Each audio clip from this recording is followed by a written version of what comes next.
नमस्कार दोस्तों, मैं देवेंद्र कुमार मौर्य स्वागत करता हूँ आप सभी का आपके अपने यूट्यूब चैनल सृष्टि कंपटीशन क्लासेस में। चलिएगा, हम पॉलिटी के आज और एक महत्वपूर्ण चैप्टर संवैधानिक विकास पर बात करेंगे। तो इसमें यदि हम देखें तो सबसे पहले हम देखेंगे 1773 का रेगुलेटिंग एक्ट, क्योंकि यहाँ से एक ना एक प्रश्न बनने की संभावना वनडे एग्जाम या किसी स्टेट एग्जाम में रहती है। तो इस सबसे पहले इसी को देखते हैं, 1773 का रेगुलेटिंग एक्ट। तो इसमें क्या था, तो देखिएगा जो 1773 का रेगुलेटिंग एक्ट था, इसमें जो कंपनी में कार्य प्रशासनिक और राजनीतिक कार्यों को मान्यता दे दी गई। क्या किया गया 1773 के रेगुलेटिंग एक्ट में, तो जो कंपनी के प्रशासनिक और राजनीतिक कार्य थे उन्हें मान्यता प्रदान कर दी। ठीक है ना, क्या जो 1773 के रेगुलेटिंग एक्ट में कंपनी के राजनीतिक और प्रशासनिक कार्यों को मान्यता प्रदान कर दी गई। और यहाँ पर एक बहुत महत्वपूर्ण प्रश्न ये बनता है, इसी यहीं से केंद्रीय प्रशासन की नींव रखी गई। क्या केंद्रीय प्रशासन की नींव रखी गई। और एक और बदलाव किया गया इस एक्ट में, इस एक्ट के द्वारा एक और बदलाव किया गया। वह बदलाव था जो बंगाल का गवर्नर है उसे गवर्नर जनरल बना दिया गया।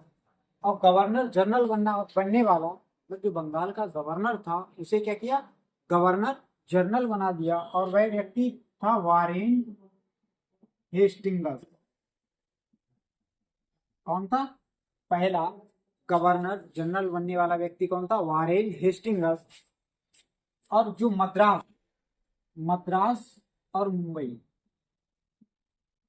और मुंबई के जो गवर्नर थे इसके अधीन आ गए।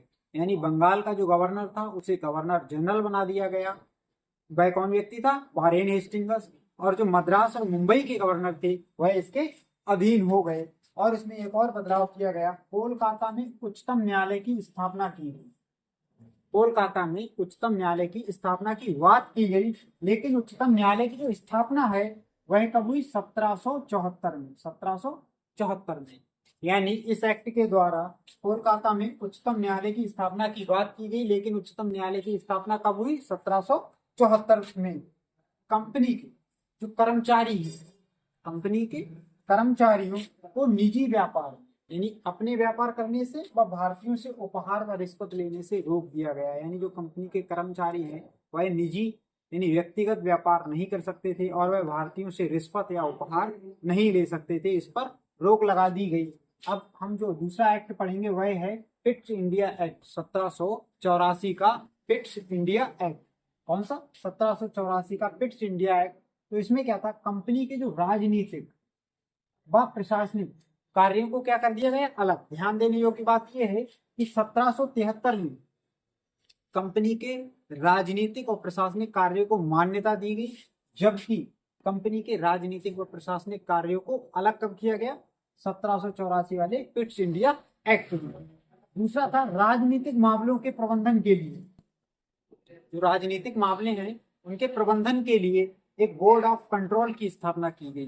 बोर्ड ऑफ कंट्रोल यानी राजनीतिक मामलों के प्रबंधन के लिए क्या है, एक बोर्ड ऑफ कंट्रोल की स्थापना की गई। इसका मतलब क्या है, यहीं से द्वैत शासन की नींव रखी गई। कौन से, द्वैत शासन की नींव।